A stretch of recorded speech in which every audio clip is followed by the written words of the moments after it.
How practice has been going as you got in here and settled in? It's been going good. We had a little time off during the holidays to spend some time with some family, get away from football, and now we're getting back into the swing of things. So we had to knock a little rust off and then start getting back into football mode. And as the practice has been going on, we look a lot sharper, a lot better. We're really starting to go out there and execute. I guess you're not necessarily a secret weapon anymore. Lining up in the slot. What kind of do you bring to that position when you line up in the slot receiver? I think just a different dynamic. I think defenses have to prepare for a lot of different things, and whether I'm going to throw, run the ball, catch the ball on certain plays. So, it's definitely an asset to us, and we have a lot of versatile guys on this team who can make a lot of different plays in a lot of different ways. So I feel like it's challenging for the defense. Do you think that you kind of bring a different perspective to it being a quarterback, as far as knowing and kind of understanding what defensive backs are doing? Definitely, especially as far as me and Trev being on the field at the same time, we both know exactly what we're thinking, what the offense is kind of looking from that play, what the offensive coordinator wants, and especially where he wants me to break, where he expects me to be. So I feel like that's one thing that helps out a lot. But at the same time, all of our receivers are very smart. They're very well coached. So I'm not too far ahead. Do you have to know the playbook a little more thoroughly than everybody else, just to know the little things about each position you play? Maybe a little bit, but I feel like just playing the position of quarterback, your responsibility is to know what everybody's doing on the field on every play. So. I've been doing that for the last 3 years, so knowing mentally what everybody has or where I have to be on certain plays isn't tough. It's really just the physical parts, the little details and running routes and catching the ball and things like that. But the mental part, knowing what to do, that's not very challenging. Some of the Mississippi State players compared your offense to something like they saw at Texas A&M with Johnny Manziel. Maybe not as explosive, but some of these guys do some of the similar things. Mm-hmm. I mean, what do you think of that comparison yourself? I'm sure you've seen A&M play on TV a little bit. Yeah, we've been watching that film a lot, and our offenses are similar. Just the spread teams. We probably run a little bit more option, but we both have some good receivers, and both me and Johnny are mobile quarterbacks who can throw the ball. So obviously he's the Heisman Trophy winner. He's a good athlete. So.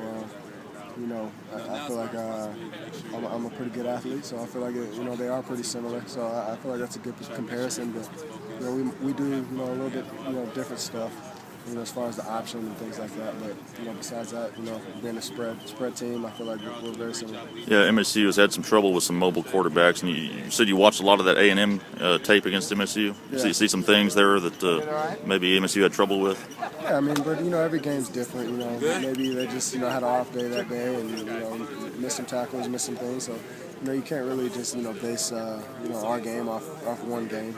I'm sure they're gonna have a game plan, or they looked at that tape and fix some things. So it's gonna be different. Once we get on the field, you're not really gonna until we get on the field, you're not really gonna know, what they're gonna bring.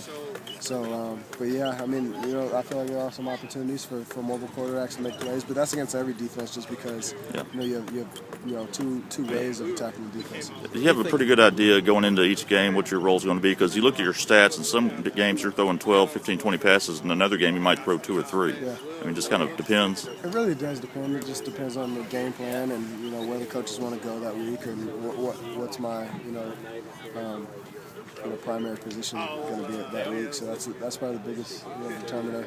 And then as the season's gone on, we've kind of found an identity and what things work for us. So, we just go with the flow. I feel like the coaches do a good job of making a good game plan, and we just go out there and execute. Do you have a feeling what your primary position will be this week, or is it kind of one of those game day feels? Yeah, that's probably a game day feel, and see how things go. But like I said, we've done a lot of things this year, so I feel like the playbook is wide open, and you just have to tune in Saturday and see. What do you think of just SEC, Big Ten, comparisons and all those matchups? Everybody talks about the SEC being faster and stuff like that. I mean, obviously they're a great conference. I don't know how many of the past 10 years, how many SEC teams have won it all. So they're obviously great, but I feel like they're obviously great, but I feel like we have some pretty good athletes in the Big Ten too, and we're not going to shy away from anybody. So I feel like it's going to be a good competition, and we both want to represent our conference as well, and both conferences have a lot of pride, and really want to represent, what they both stand for and how good they are. I know the bowl losing streak. I know it's good to get to bowls, but that's I'm sure that's a motivating factor for y'all to finally get over that hump. Yeah, it is. But I feel like the biggest motivation is just to send these seniors out the right way. They've really started to build this program up and started to put it on the rise from where we used to be, and they're doing a good job. So our biggest motivation is get them a W and send them off the right way and keep building to their legacy while adding on to ours.